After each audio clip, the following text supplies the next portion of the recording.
Baik teman-teman, selamat pagi. Kita ketemu lagi bersama saya di channel Anak Medan Bersuara.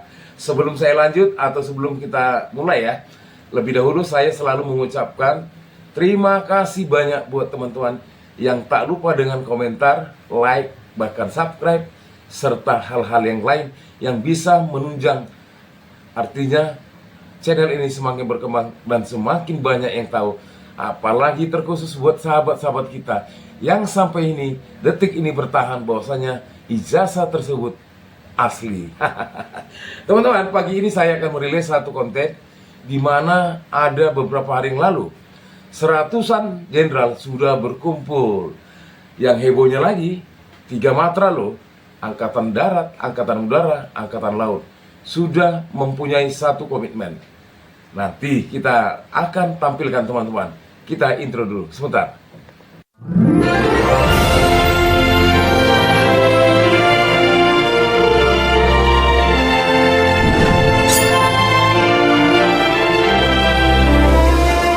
Teman-teman, sahabat-sahabat, masih ingat gak ketika dikala kita masih kecil, orang tua kita selalu memberikan nasihat, jangan melakukan hal-hal yang merusak atau tidak mengenakkan kepada orang, mencuri, menghina, mencaci, dan melakukan pembohongan. Karena suatu saat nanti petaka akan datang kepadamu, kalau tidak kepadamu, keturunanmu. Ternyata benar teman-teman ya, menurut saya ya, dugaan saya, ketika dikala 100 orang jenderal itu yang terdiri dari 3 matra mempunyai komitmen menurunkan salah satu wakil presiden. Siapa dia?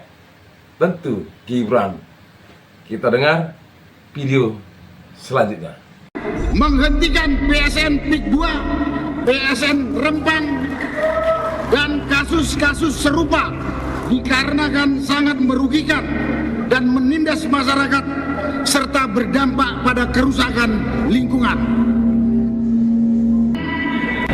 Melakukan reshuffle kepada para menteri yang sangat diduga telah melakukan kejahatan korupsi dan mengambil tindakan tegas kepada para pejabat dan aparat negara yang masih terikat dengan kepentingan mantan Presiden RI ke-7 Joko Widodo. 8. Mengusulkan pergantian wakil presiden kepada MPR.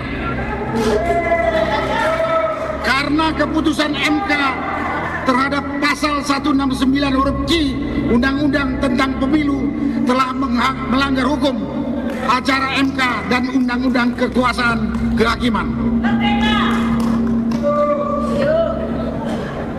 Pernyataan ini ditandatangani oleh 103 jenderal,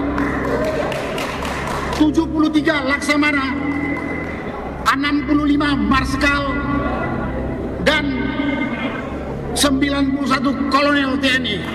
Wow, gak main-main ya teman-teman.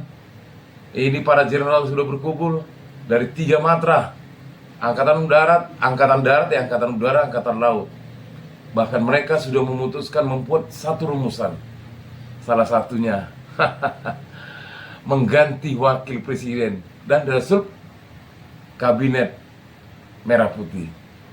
Karena mereka mungkin sudah menyoroti sepertinya pertumbuhan ekonomi bukan makin bagus, malah makin runyam. Terlebih lagi adanya efisiensi. Lagi-lagi efisiensi teman-teman. Bahkan program makan bergizi gratis pun sampai saat ini nanti kita bahas teman-teman. Ternyata banyak meninggalkan duka dan lara sih. Teman-teman, kenapa ya bapak-bapak jenderal kita itu menyatakan MPR harus mengambil tegas untuk MPR, ketua MPR-nya ada di pusaran kekuasaan ya, tapi semua kekuasaan di tangan rakyat. Percaya teman-teman? Ya. Jadi kita mau bahas dulu, kenapa sih kok jadi Pak Gibran atau wakil presiden yang disorot?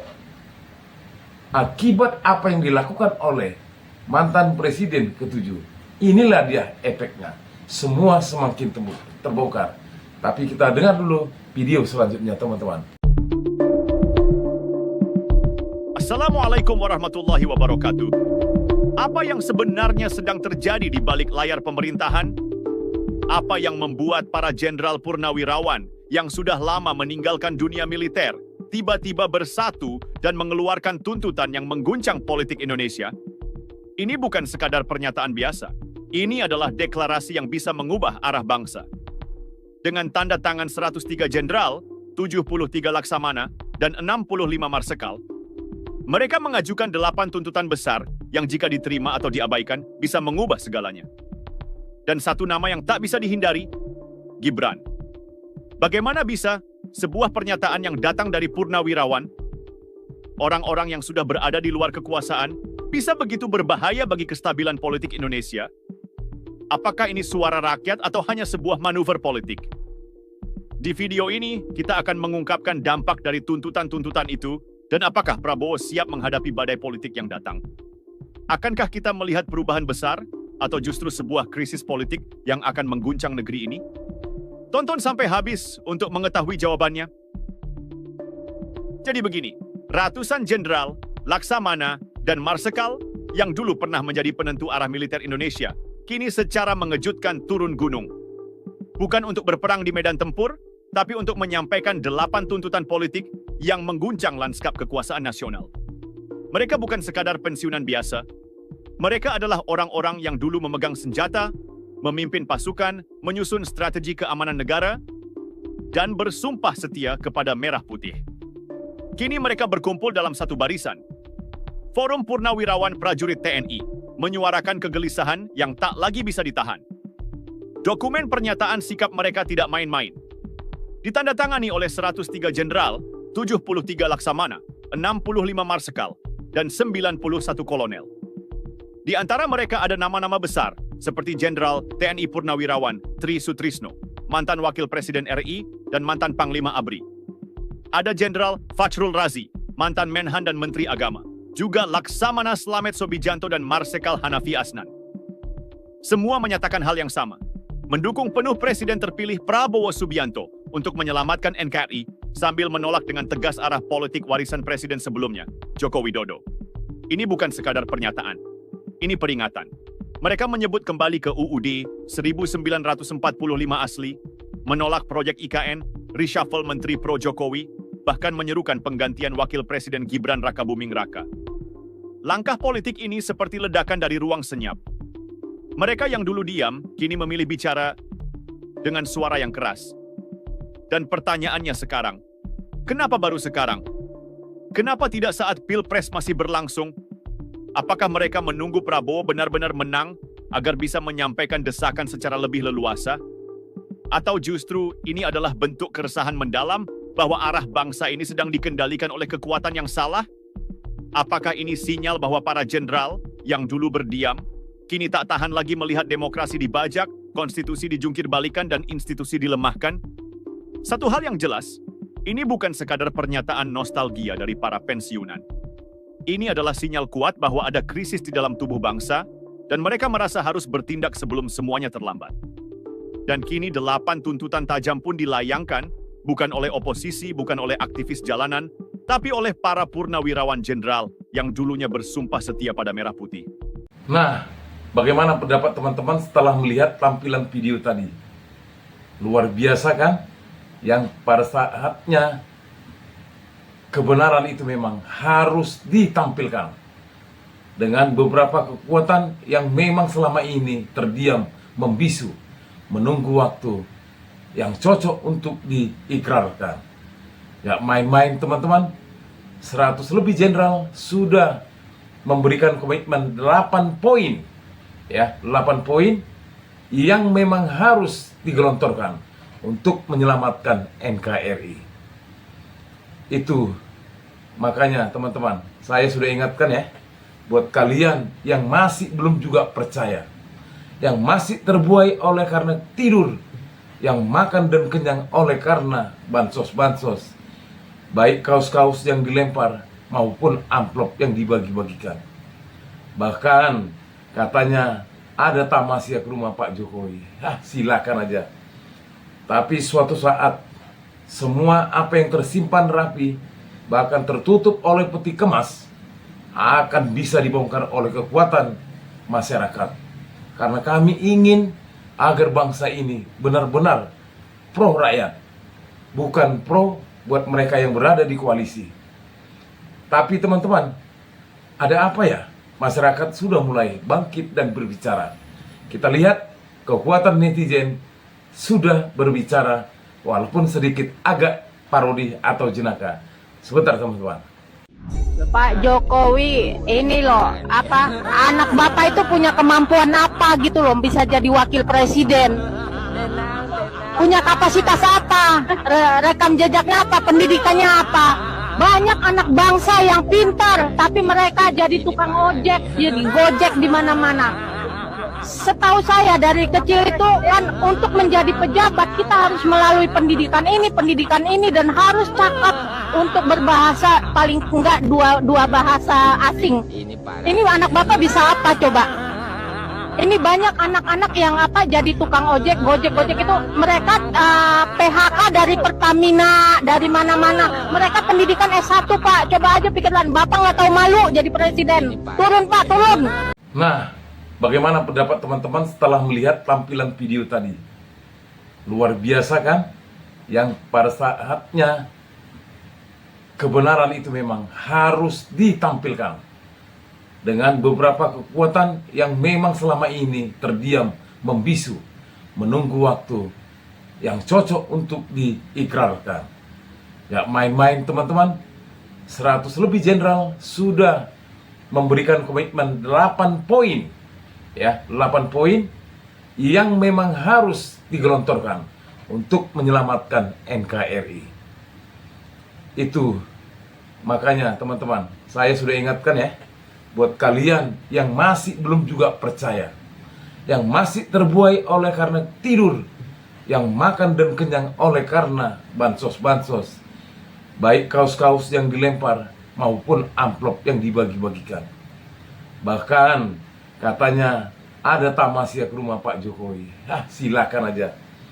Tapi suatu saat semua apa yang tersimpan rapi, bahkan tertutup oleh peti kemas, akan bisa dibongkar oleh kekuatan masyarakat. Karena kami ingin agar bangsa ini benar-benar pro rakyat, bukan pro buat mereka yang berada di koalisi. Tapi teman-teman, ada apa ya? Masyarakat sudah mulai bangkit dan berbicara. Kita lihat kekuatan netizen sudah berbicara, walaupun sedikit agak parodi atau jenaka. Sebentar teman-teman. Prabowo segera berhentikan Gibran karena hanya buang-buang anggaran. Di negeri para elit yang konstitusinya bisa ditekuk seperti sendok di tangan pesulap, lahirlah sebuah kisah yang begitu menggelitik akal sehat, yaitu kisah tentang seorang pemuda yang lebih dulu viral karena asam sulfat. Nanti kalau sudah menikah, sudah hamil, harus dicek iodium, asam sulfat ini memenuhi enggak. Nanti kalau sudah melahirkan, anaknya harus dicek juga. Ketika hamil harus dicek dia misalnya asam sulfat, iodiumnya terpenuhi enggak. Ketika anaknya lahir sampai 2 tahun, ASI-nya terpenuhi enggak. Karena tersandung polemik Fufafa yang juga lolos menjadi cawapres Prabowo karena karpet merah sang paman. Siapa lagi kalau bukan Gibran Raka Buming Raka, sang putra mahkota dari tahta demokrasi yang semakin mirip monarki. Di usianya yang sebenarnya belum cukup umur, lalu disetujui dan mendapatkan diskon Mahkamah Konstitusi, pun saat ini tiba-tiba melesat, bukan sebagai kontestan Master Chief, tapi sebagai Wakil Presiden Republik Indonesia. Tenang saja Pak Prabowo, tenang saja Pak, saya sudah ada di sini. Apa yang terjadi? Tiba-tiba Mahkamah Konstitusi yang ternyata punya ikatan keluarga lebih erat dari benang merah pun mengubah aturan. Pasal usia diubah, yang semula 40 tahun ke atas kini bisa diikuti oleh yang pernah menjadi kepala daerah. Di sini seolah negara mengatur semua ini dengan kalkulasi yang lebih rapi, dari strategi permainan catur Grandmaster berkat Anwar Usman yang juga merupakan ketua MK sekaligus adik ipar presiden. Gibran pun melangkah tanpa sandungan, tanpa aral, bahkan batu kerikil di jalanan. Lalu publik pun mulai mengerutkan dahi, sementara langit-langit konstitusi menangis secara diam-diam. Gibran, putra sulung sang Presiden Jokowi, yang saat ini turun panggung, tapi tak pernah sama sekali benar-benar pergi dari sorotan, tiba-tiba pun meloncat ke kursi orang nomor 2 di negeri ini. Hal ini terjadi karena setelah Mahkamah Konstitusi mengubah takdir dan ipar presiden sendiri telah membacakan putusannya. Kebetulan atau sengaja diatur agar sejarah bisa ikut dibumbui dengan rasa keluarga.